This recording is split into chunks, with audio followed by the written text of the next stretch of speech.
Now, all of us know the significance of plum cakes around Christmas. Making plum cakes is an English tradition of ringing in the holiday, and a rather elaborate one at that. When one thinks of plum cakes, this country's cake isn't the first to come to mind. Its unique ingredients and rich history is a favorite throughout the country. We're exploring the history and origins of India's Allahabadi cake.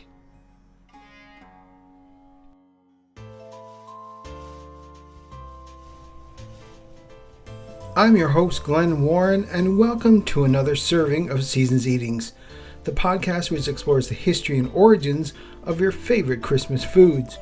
Seasons Eatings is available on Apple Podcasts, Google, Stitcher, Spotify, or wherever you download your favorite podcast. So please take a moment and subscribe so we can have other listeners join us at the Christmas table. If you have a quick minute, please leave a review for the podcast. It lets me know how I'm doing, as well as helps others find the podcast. And if you let me know you've left a review, I'll send you a Seasons Eating sticker as a personal thank you. Seasons Eatings can also be found on all the socials. All these links can be found on our website, seasonseatingspodcast.com. And while you're at the site, if you're feeling extra generous this holiday, you can buy me an eggnog. Every donation goes towards the running of the podcast and is greatly appreciated. And finally, you can let me know how I'm doing, leave a suggestion for future episodes, or just say hello at seasonseatingspodcast@gmail.com.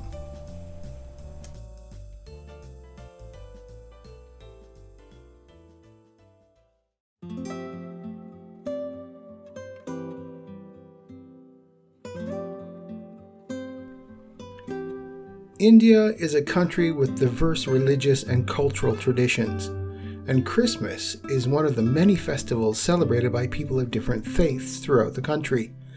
While Christmas is primarily associated with Christianity, the festival has a rich history in India that goes back centuries.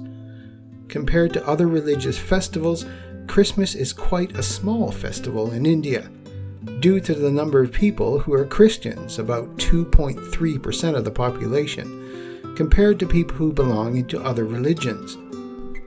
Having said this, the population of India is over 1 billion, so there are over 25 million Christians in India. Christianity came to India in waves. It's believed that Thomas the Apostle arrived in present-day Kerala in 52 CE and built the first church. Syrian Christians believed he died in what is now Chennai in Tamil Nadu. San Thome Basilica stands where some of his remains were buried. The story of Christmas in India dates back to the arrival of European colonial powers in the country. The Portuguese were the first to establish a presence in India in the early 16th century, followed by the Dutch, French, and British. These colonial powers brought with them their religious and cultural traditions, including Christmas. The earliest recorded celebration of Christmas in India was in 1510 when the Portuguese explorer Alfonso de Albuquerque arrived in Goa and celebrated the festival with his crew. The Portuguese established a strong presence in Goa, which became a center of Christianity in India. Over time, the celebration of Christmas spread to other parts of India, including the British colonies of Calcutta, Madras, and Bombay, now Mumbai. The British influence on the celebration of Christmas can be seen in India today, with many customs and traditions that are similar to those in the UK. One of the unique aspects of Christmas in India is the tradition of making and sharing sweets and snacks such as kukuls or rose cookies and Allahabadi cake. A take on the English Christmas cake, the Allahabadi cake also uses dry fruits soaked in rum, but alongside murabbas, petha, and ghee to give a strong desi edge to the cake. Winter spices like nutmeg, cinnamon, and mace and ginger further elevate the flavor of the cake. The presence of ghee not only makes the cake more aromatic, but also very soft. The ghee can hold its own even in a high smoke point, and these cakes traditionally take a while to bake. So, in a way, ghee is not just a desi substitute to butter, but a unique selling point of the cake alongside petha, which brings lovely color and an interesting play of textures in the cake. Preparation for the cakes start early in the season. It takes almost a month for the wine to get fermented and the same amount of time for the plums that go into the cake to get well soaked up in the rum. Preparations for the cake usually start in October to give it time for the flavors to develop. Allahabadi cake is a unique dessert that originated in the city of Allahabad, which is now known as Prayagraj, in the northern India state of Uttar Pradesh. The dessert is a rich, moist, and decadent cake that is made with a variety of ingredients such as maida flour, sugar, eggs, nuts, and candied fruits. The cake is traditionally baked in a clay oven or tandoor, giving it a distinct taste and aroma. The origins of the Allahabadi cake date back to the British colonial era in India. In the late 19th century, the city of Allahabad was an important hub for British officials and soldiers. They were known for their love of cakes and desserts and would often request the local bakers to make them special cakes for their parties and gatherings.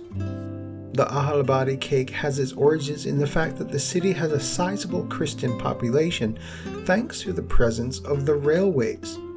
For those not in the know, a sizable number of the Anglo-Indian community worked for the railways and in their free time came up with winsome gastronomic creations that convincingly added their Indian identity to westernized preparations.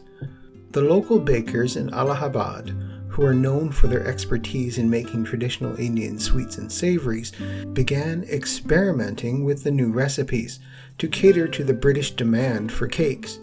They came up with a unique recipe that combined the traditional Indian ingredients with the British baking techniques, creating a cake that was unlike anything that had been tasted before. The first Allahabadi cake was made by a local baker named Kanhaiya Lal Durga Prasad, who used a mix of local ingredients and techniques to create a cake that was rich, moist, and had a unique flavor. The cake became an instant hit among the British officials and soldiers who would often order it for their parties and events. Over time, the popularity of Allahabadi cake spread beyond the British officials and soldiers to the Indian population as well. The cake became a symbol of cultural fusion and harmony as it combined the best of both Indian and British cuisines. We'll discover how popular the Allahabadi cake becomes after the break.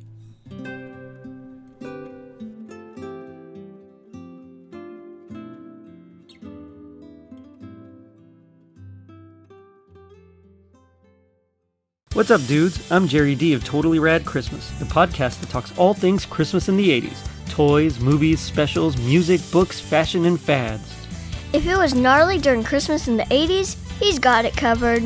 Wait, is there a lot of things to talk about for the 80s and Christmas? Well, you got the movie giants like Christmas Vacation, Scrooged, and A Christmas Story. There are TV specials like Muppet Family Christmas, Claymation Christmas Celebration, and a Garfield Christmas special. Plus classics shown every year.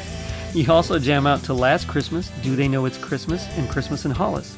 But most of all, it was a time for the most bodacious, best-selling Christmas toys ever, like He-Man, G.I. Joe, Transformers, and Cabbage Patch Kids. Yes, them too. We cover them all, plus much more, including standard segments like Hap Hap Happiest Memory, Gag Me with the Spoon, The Other Half of the Battle, and Chant with the Littles. So tune in to Totally Rad Christmas everywhere you get your podcasts. Turn the clock back and dive into those warm and fuzzy memories. Later, dudes.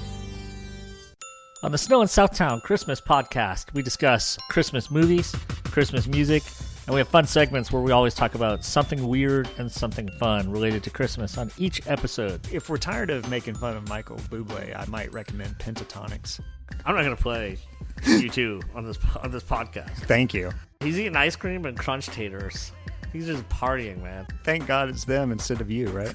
I was going to say he was rolling over in his grave, but I don't think he's dead. But Well, he's still doing it. when he heard Patti LaBelle, he dug his grave and he rolled in it. How about 10s and 20s? 10s and 20s. Be sure to check out our website at snowinsouthtown.wordpress.com, where you'll find links to our Facebook, our Twitter, and our Discord. Yeah, I'd like the tiny tots, please. You made some small tater tots? Yeah, your tiny tots. He told them the whole time. They know one beagle. Fire that up. Speaking my language now. You can stream our podcast at iTunes, iHeartRadio, Stitcher Radio, and anywhere else you get your podcasts. It's a problematic movie. Yeah, we should pee together at least once per decade, really. He is Dallas knows that because He's jingling those bells. Some Keep jingling them bells. Jingle those bells. Look what you did, you little jerk. Check out Snow in Southtown. You won't regret it. And by won't, I mean will.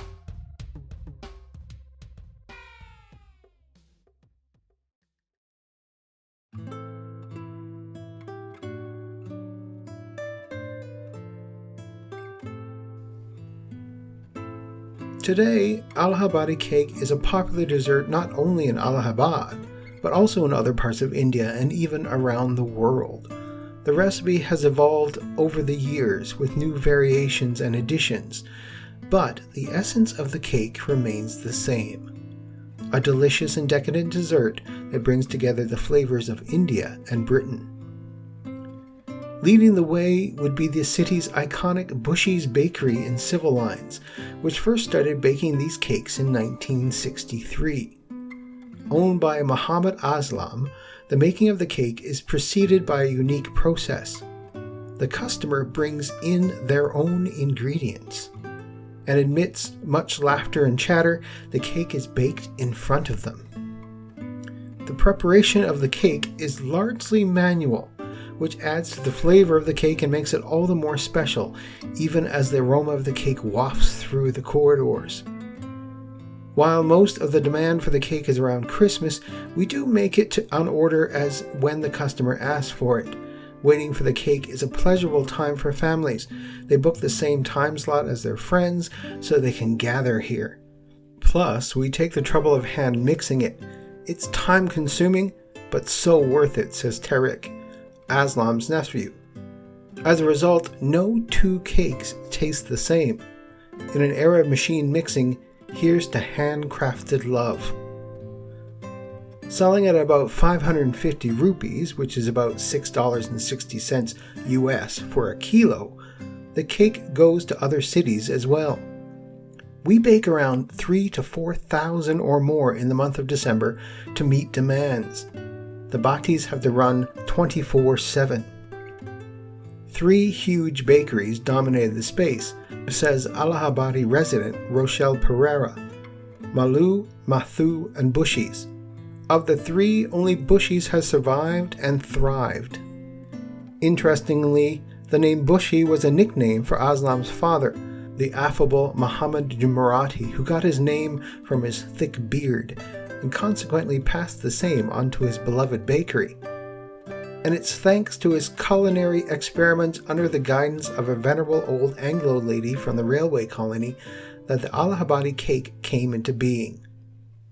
It was the Christmas season of 1963.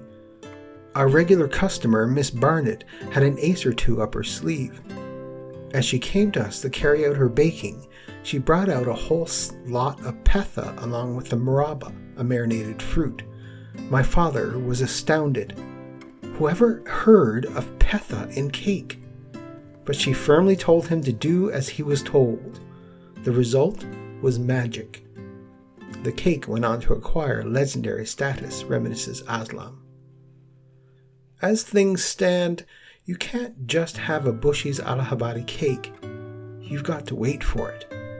Book your slot, wait patiently for your turn, and then bring your ingredients along and watch the Bushy staff work their unique magic on it. What gives its flavor of its own are the wooden ovens atop a coal furnace. No electric nonsense for us. Slow and steady wins the race for hearts. Perfection takes time, expresses Aslam. Pereira says the wait is worth it. When we send it to our relatives abroad, they say it's nothing like they've tasted before. And to think this cake that regularly features among the top Christmas cakes of the world comes from the heart of Prayagraj.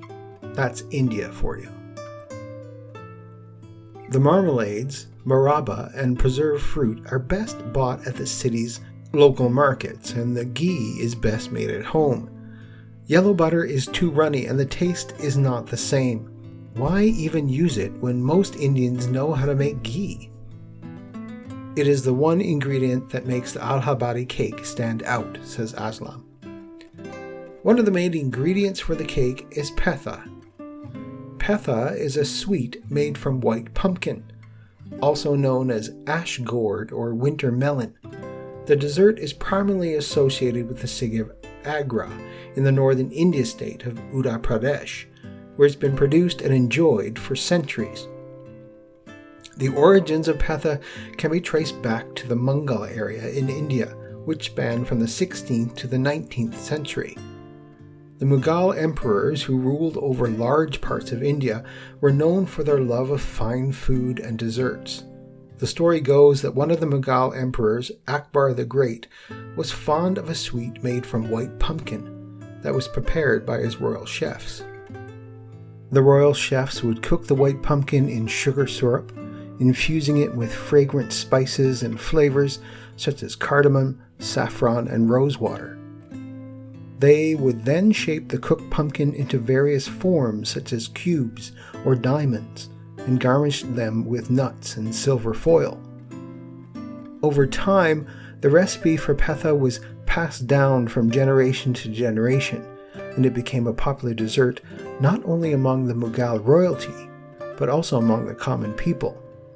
Today, petha is a staple sweet in Agra and is enjoyed by people from all walks of life.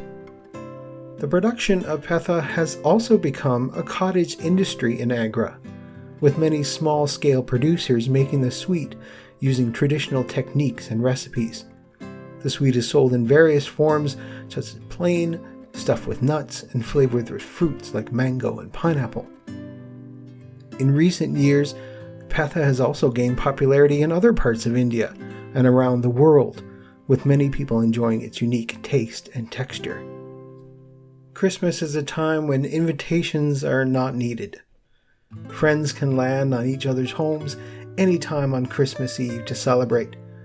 The nightly silence is broken and the air rings with Christmas carols and soul, jazz, and rock music. Or maybe you can gather your friends and family, collect some ingredients, head on over to your local bakery, and enjoy a fresh, piping hot piece of Allahabadi cake.